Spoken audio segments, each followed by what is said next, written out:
I think at times he has gone a bit far, but Discipline to a student is an understatement, bro. He's beyond that, bro. when he got like the police allegations or something against him. We did have to sleep on the court one time. The Malaysian kids, I saw all of them on the ground sleeping. It was a punishment for all of them. If you leave rubbish on the ground, you have to sleep on the ground. You're doing uni, you play badminton professionally, and you're also coaching. Don't you feel burnt out? These are trained in India, Thailand, Malaysia is one of them. And you played against Shiuichi and Raksha Sen as well. Yeah, Roughly, how much you spent on badminton? about 200, 300, around that range. That's insane. For the people that want to fully commit into sport, what do you think they should be fully prepared first before committing? I think Yo, young people, future of the world. Work together, the world will be better. You sucker! Today unveiling what does chasing the badminton dream actually cost, and what's the hardest part about choosing a path most people don't understand, and lastly, what keeps him going despite all the adversities. Hello, welcome to the second episode of U Circle. I'm your host, Next Level Ken, 21-year-old international uni student. Don't worry, I'm also figuring out just like you. The only difference right now between you and me is that I've taken action. My next guest is one of the best men's single badminton player in Australia, committed into badminton at the age of 9. At 18, he had already flown across the world to stand on court against the best on earth. He has also represented Australia in the 2026 Thomas Cup at Horsens, Denmark. 20 years old, young and driven, quietly relentless. The circle, I present to you Ephraim Stephenson.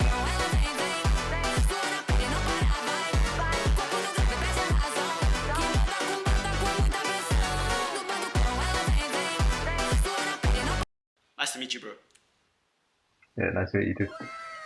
Alright, bro. So for anyone who doesn't know who you are, would you like to introduce yourself?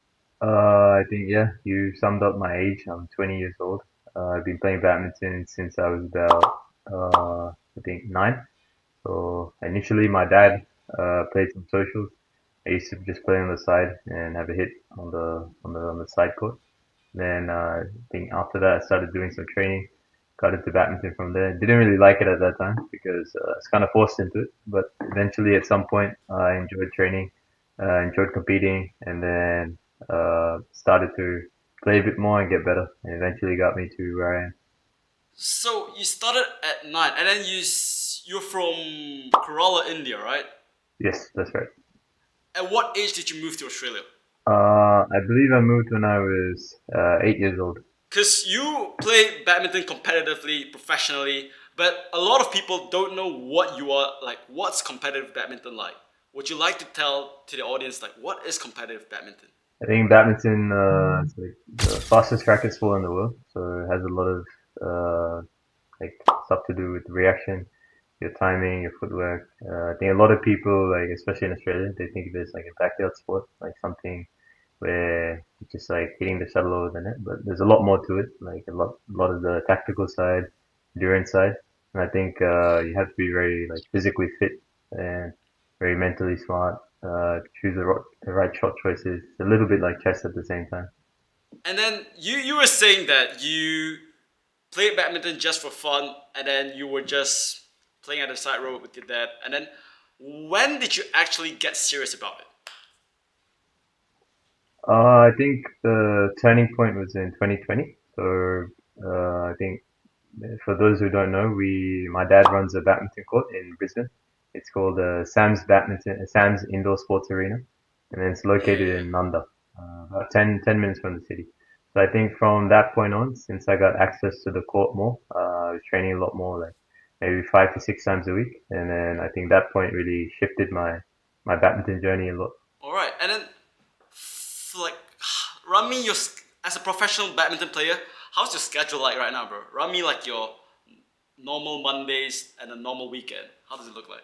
I guess I try to do a gym session in the morning, 3 to 4 times a week. So it varies throughout the week depending on how my body feels. But usually I try to be on the court, 2 hours, almost every day except for the weekend.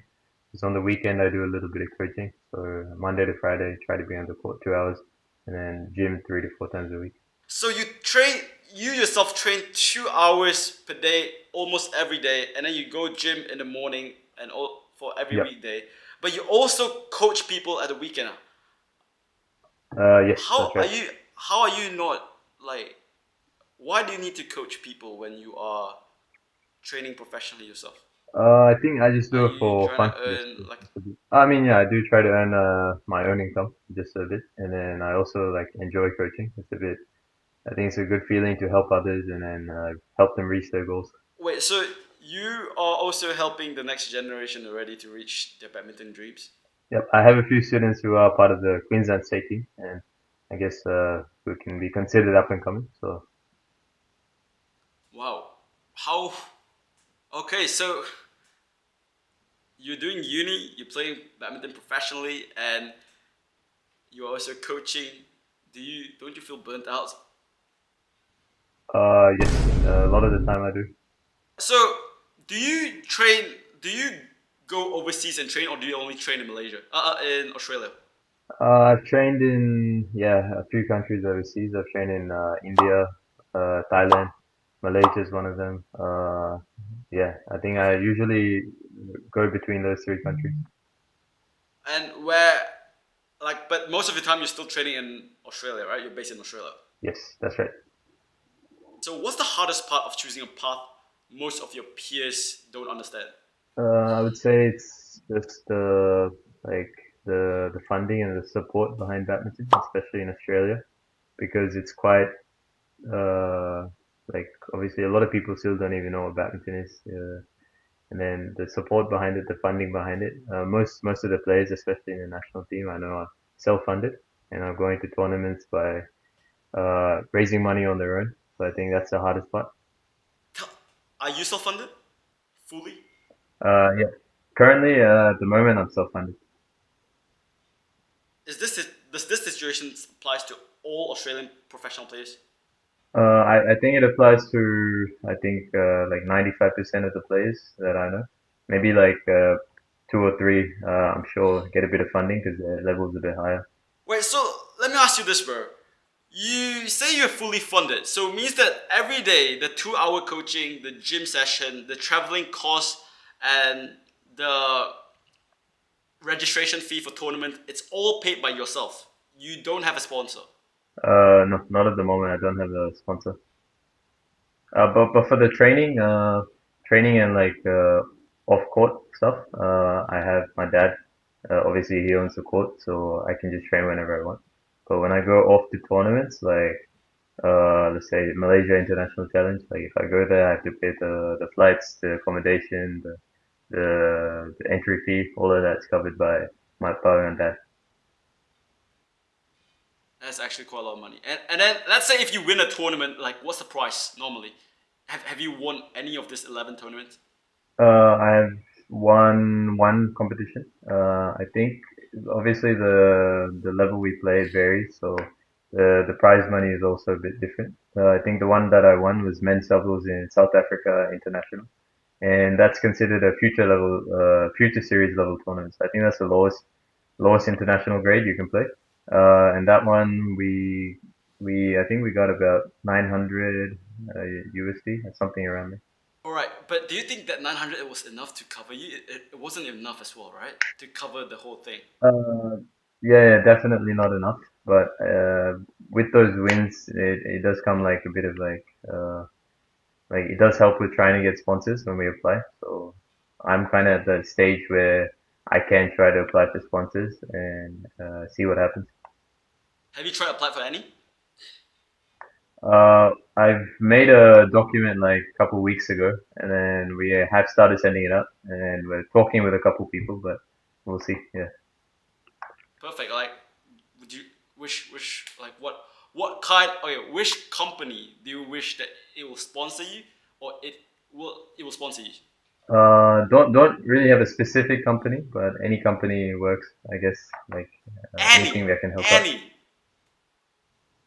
Any, There must be one, bro. Like probably. one favorite one. Like fucking even like fucking. You can even say fucking Durex or something. Okay, wait. Anything like Yonex or Linning Uh, or what do you want? Like even Calvin Klein, Ralph Lauren. That works too, bro. Yeah, probably like Gucci. I'll say Gucci. Gucci. Alright, bro. Hope Yeah, I Gucci think hears that'd this be after I pretty post cool. over there. Yeah. How supportive were your parents, bro? I think my dad was quite supportive because he used to be like in the sports field. Like he used to like love playing sports. Yeah. He played a bit of badminton, and I think he was actually like a state level volleyball player. So he had that, I guess, a bit of a competitive background. So I think he's the biggest reason why I decided to play badminton a lot more seriously. My mom was more on the studying side, but eventually she came around and she started to support it a bit more. So what made her came into that decision? Like to finally give up with her stand and stand with you? I think she also started like before she didn't really like to play badminton, and then it was just always like okay, me and my dad would go play, we'd play some socials, or I'd have to train, he'd have to take me there, and she'd always be a bit mad because she'd always have to stay at home by herself and kind of wait for us to come back, and she didn't really like badminton at the time. Yeah. So I think a little bit after that, she started to like actually. Uh-huh. Oh, my dad tried to get her to play some badminton, and then she actually started to enjoy it a bit. So after that, she started to come along, play badminton. We played a couple sessions like together just for fun, and then I think after that, she really like supported me a lot more in my badminton. Bro, that's a smart guy, bro. That's a smart guy. Yeah, it was a good move. Yeah. Bro. Kudos to that, bro. Props to that. Yeah. Alright, bro. Roughly, how much do you think you spent on badminton? As an if you see it as an investment perspective. I wouldn't know the exact figure, but I would say like do you mean like specifically on competitions or just on the training I've done? Everything. So let's say if you see it as an investment, means let's say training is also a cost, traveling is a cost, registration for tournaments a cost, accommodations a cost.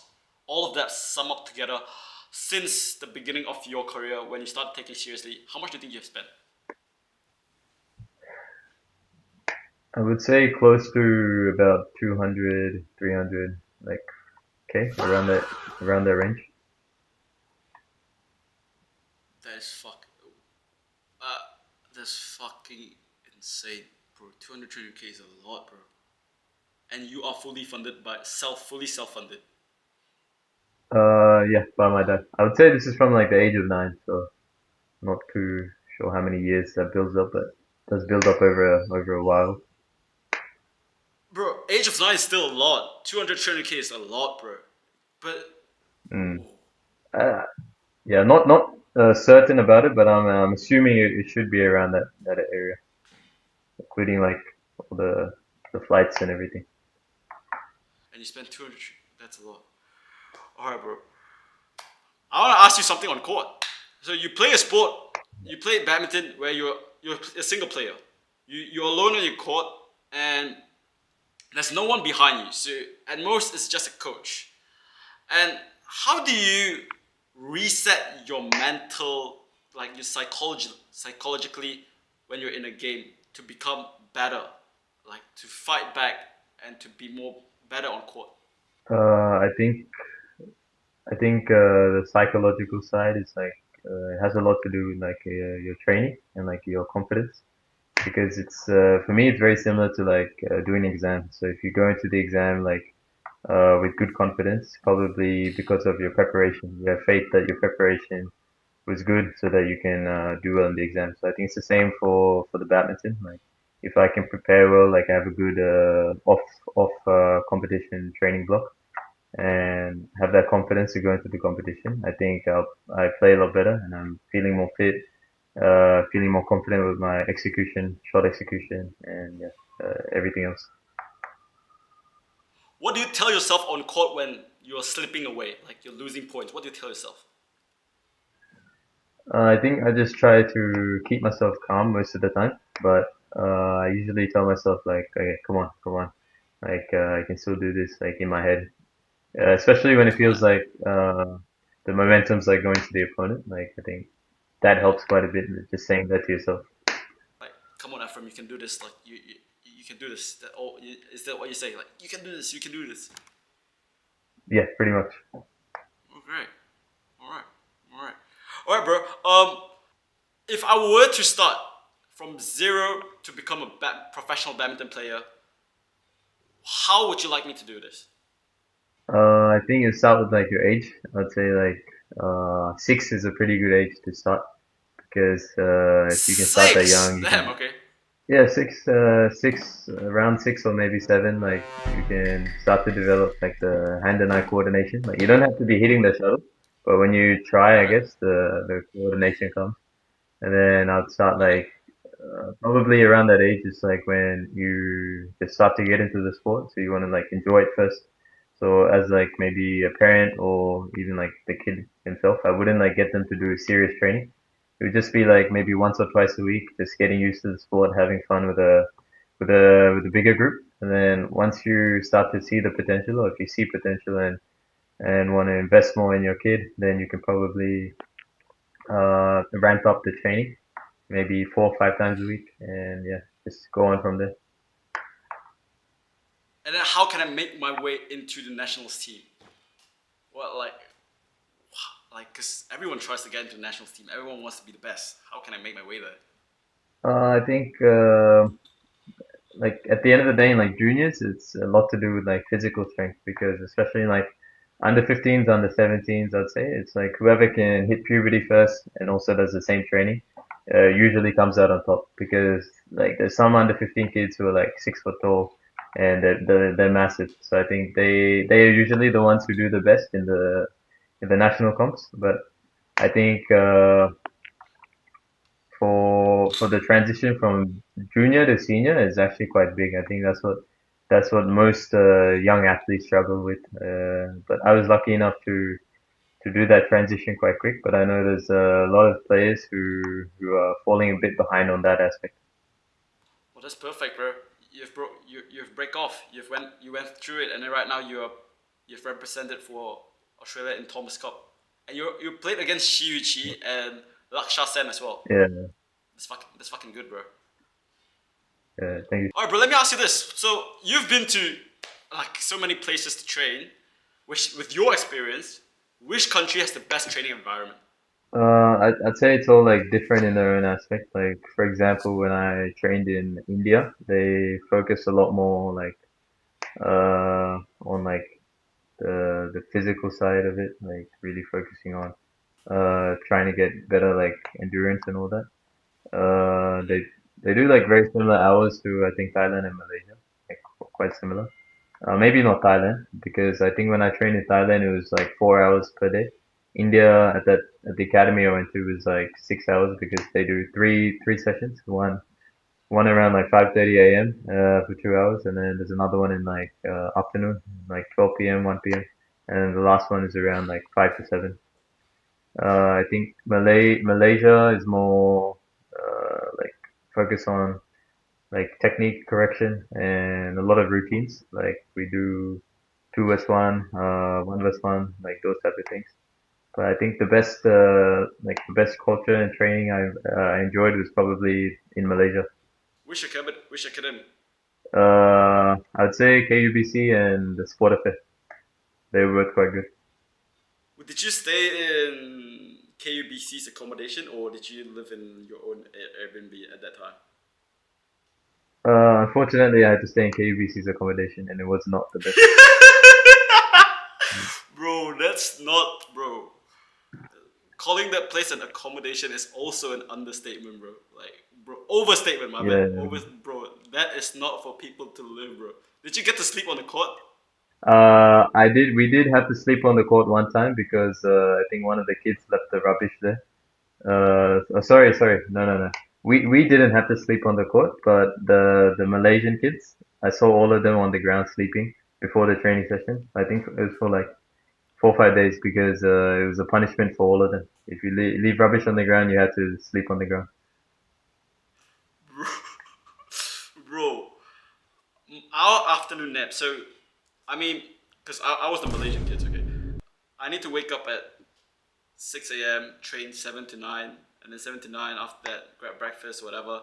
But you'll be super tired Yeah. after the first session. And then at like 3 or 4 p.m., you start your afternoon, like badminton session. So mornings physical, afternoons badminton. So Yep. always during like those noon time, afternoon, you'll feel tired and you want to get a nap. We are never allowed, like sometimes we're allowed to sleep inside, but most of the time we are supposed to sleep on the badminton court where people step on it. Yeah. Okay. That's kind of crazy. I mean, Did you get no, did you get that as well?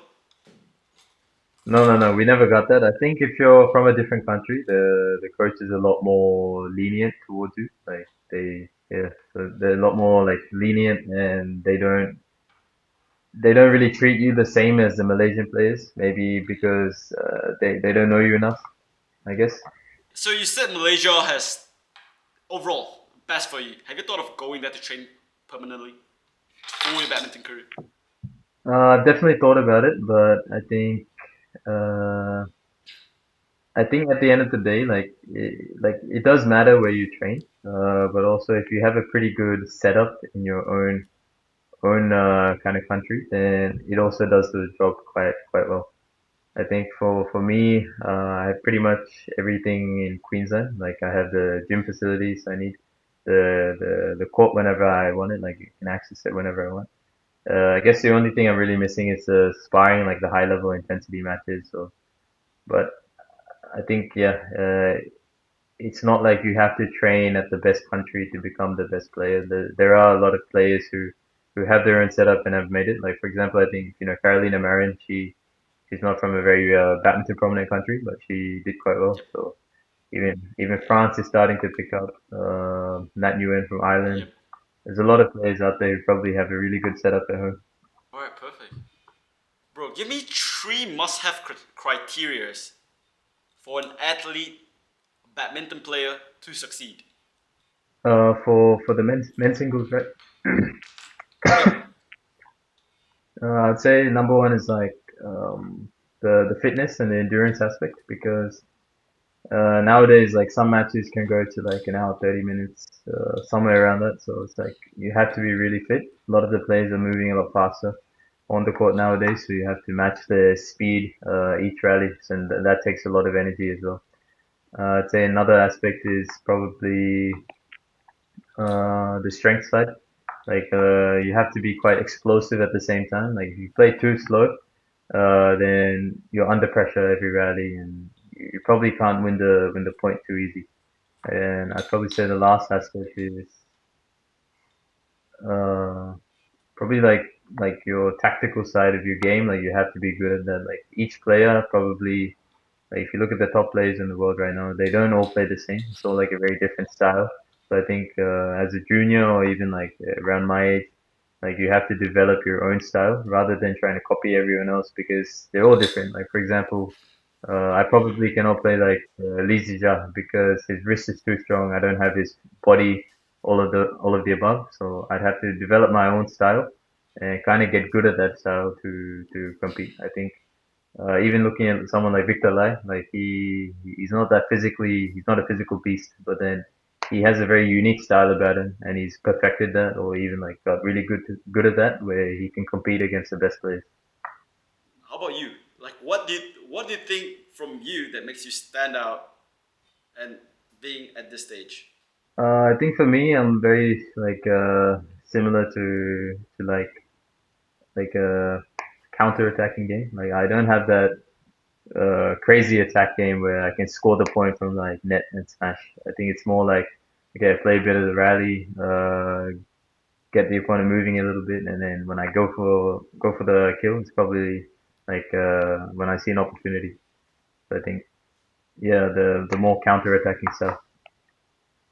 All right, but this is for the audience. So for the people that want to fully commit into sport, what do you think into sports, any sports? What do you think they should be fully prepared first before committing?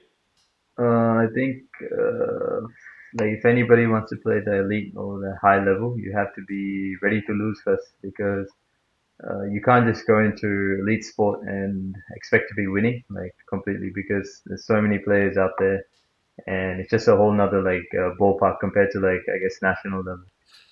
So I think yeah, you got to get the experience from losing and then really use that to develop yourself for the next the next matches or next competition. So you lose, then you gain the experience, then you will become better. So you win by failing. Yes, win by failing, and I think you also have to learn from the failures. Like I know there have been times like where I've lost a match where okay, I feel like I could win or I could have won that, and then I just dwell on that loss and then like like probably eat unhealthy for 2 days because I feel kind of sad I lost. But then I think recently when I went to Africa, there was one of these players who he did lose on I think the second day of the tournament, but the very next day I saw him like doing 400-meter sprints on one of the ovals. He was training, and then the next week after he did quite well in the next comp. So I think you can learn from players with that kind of mindset. They probably would improve a lot faster compared to someone who loses, but then like dwells on the loss for too long. Wow. So it's the mindset. You need to Yes, be prepared to lose, and when you lose, you need to be prepared to turn around and use that energy as a channel for further journey. Is that what you mean? yeah, exactly what I mean. Yep. That word, bro. Word, bro. Alright, word, bro. Alright, bro. I need to ask your opinion on this because this is what everybody hears from social media and from people around them when they want it comes to chasing their dream for sports or for art or for a business. Because you're an athlete, you always hear this. So when people tell teenagers to follow your passion in sports, is that a real advice or does it only work for someone quietly being funded? I think at the end of the day, like passion, like anybody can have passion for anything. Like it could be for video games, for badminton, volleyball, tennis, like any sort of game. But I think you can't just rely only on passion because passion cannot get you to the level you probably want to get to. It has to. There's a lot of other things like the hard work behind it, like the discipline especially. Like you have to do a lot of sacrifices that most people won't be willing to do. It could be like okay, I got invited to a party, but I have training the next morning. Like a lot of it would be hard to say no, but I think people who succeed can make those sacrifices, those small sacrifices, like going to bed early. I think that's something that really drives you to getting better. So in badminton, do you think talent decides who makes it or hard work decides?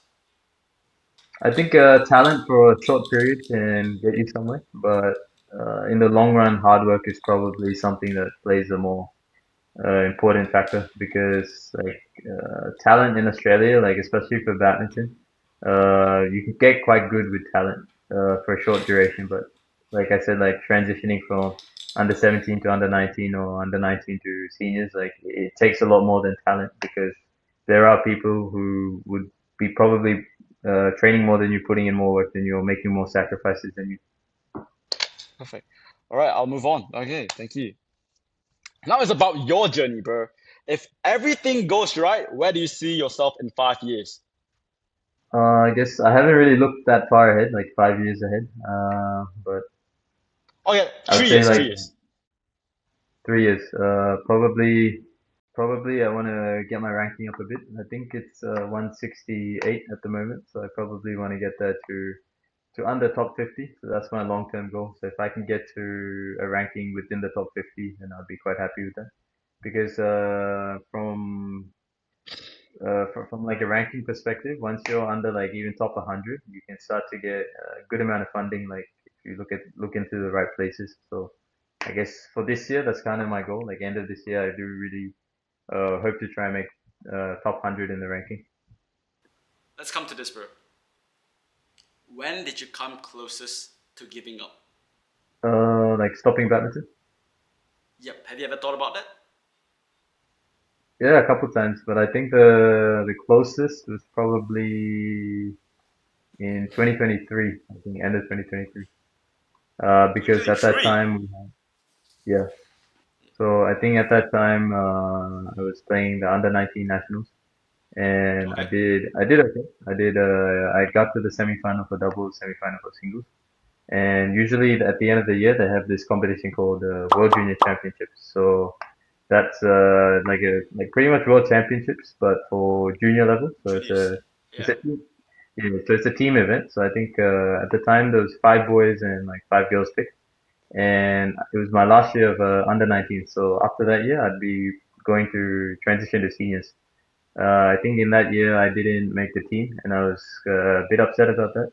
And I probably didn't play for like 2 months because okay, I just felt like I couldn't really make it to the next level. So I was just playing. I was playing a bit of social for fun, but I didn't really train for 2 months. Yeah. What made you come back after 2 months? I think after 2 months, I just realized, okay, I kind of miss training. I enjoy training, like really putting myself on the court and like getting sweaty, all of those things. So I think it was quite hard for me to not train because I did quite enjoy training and kind of like competing at the same time. So I missed that feeling and wanted to get back to that. So I think I did perform a lot better because I didn't put a lot more pressure on myself. I was just like, okay, I'll just train. If I do well, I do well, and if I don't, then that's okay. Like, But you came back and then you're here today. That's good, bro. yeah. Was there anyone there like supporting you to push you? Ephraim, you can do this. Just get back into badminton, or was it just you, just standing there alone? No, I think my dad was definitely like supporting me a lot. Like even when I lost, he wasn't upset. Like he never like forces me to do anything. It's more like, okay, if you want to do it, you can do it. If you don't want to play badminton, that's okay. Like he's always there. Like even when I don't perform, which is I think yeah quite good. Damn, bro. Props to your dad, though. He's an actual biggest supporter, bro. Like number one. Yeah.